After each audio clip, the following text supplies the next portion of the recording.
Anareo olo manan-katsa sy vitsy sy miaramila tompoko lasy tompoko vavy.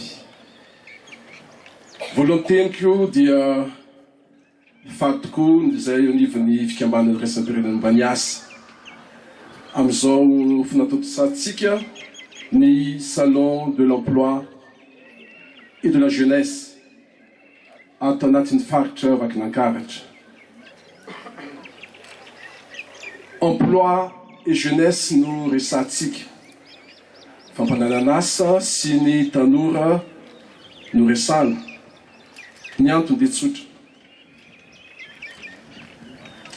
Tsy manana asa mendrika ny tanora malagasy.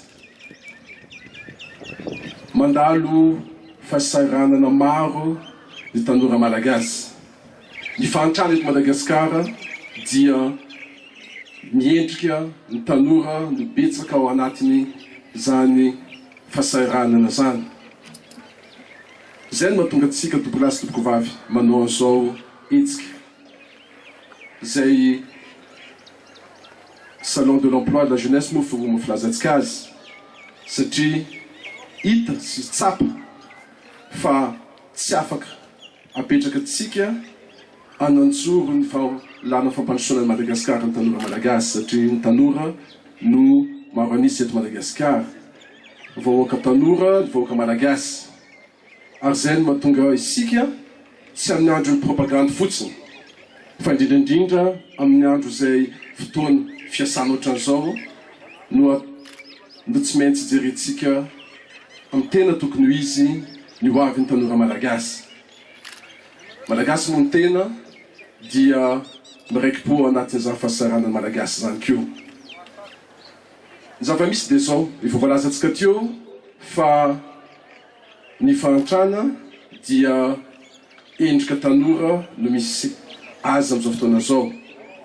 Ary fatsapahantsika fa ny tany asahasa eto Madagasikara dia mahatratra any amin'ny 80% ny olona izay voalaza fa miasa dia manao asa. Ka ao anatin'izany asa zany 90% ny mpamoratra na ny mpiasa aty amin'ny faritra Vakinankaratra dia miasa. Zany no volazantsika ny hoe ny sous-emploi. Ka zay no mahatonga isika tsy maintsy mijery inona lalana mba ahafahantsika miala ao anatin'izany asa izay tsy mitondra afa-tsy amin'ny fahasahiranana zany. Isaraka manokana ny orinasa izay nanaiky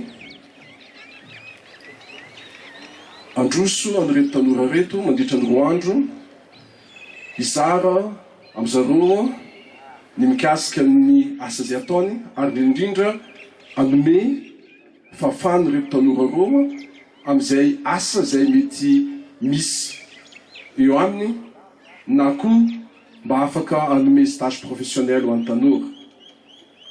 Mahafinaritra mikasika an'izany satria io tsenany asa io tompoko lasy tompoko vavy dia ohatra ny tsena misy mpanotra, misy ny mpitady.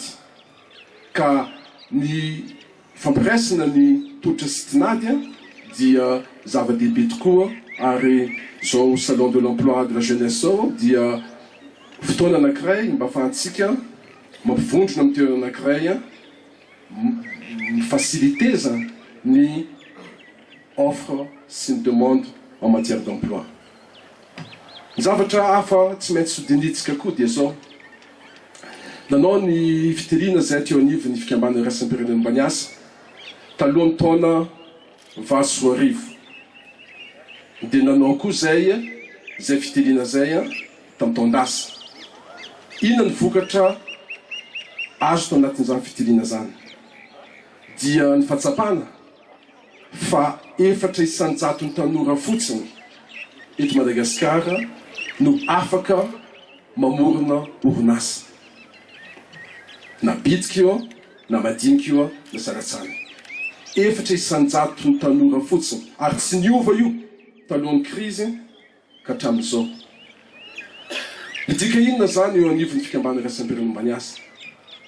ny tontolo misy eto amin'ny firenetsika dia tsy ahafahan'ny tanora manorana tena asa amin'ny alalan'ny famoronana orinasa satria efatra isanjato ny tanora fotsiny afaka manorana orinasa ho azy. Kely loatra zany tany tanora afaka manorana orinasa ho azy zay. Ka eto dia miangavy ianao Ramatoa Ministra ny tenako mba andray zao sosokevitra zao.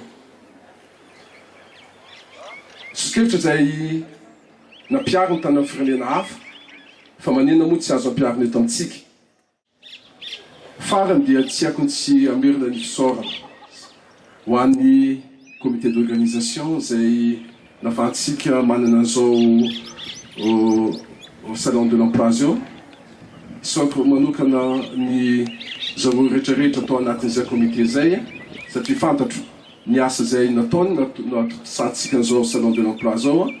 Tsy haiko tsy saotra manokana koa madame le ministre satria tadidiko tsara herinandro lasa zay tsika tany Tamatavy dia tamin'izay moa ny fanao fotoana atsika aty Antsirabe eto koa anao androany ka mankasitrika amin'izay fanohanana zay satria fantatsika fa programme ny gouvernement tanotoanany mpiara-minombonantoka ohatran'ny fikambanana iraisam-pirenena momba asa dia ny fanotronotra an'izao tokoa dia manome hery ny tanora fa manome hery koa izay eo anivon'ny fikambanana iraisam-pirenena. Mankasitrika tompokilay, misaotra tompokivavy.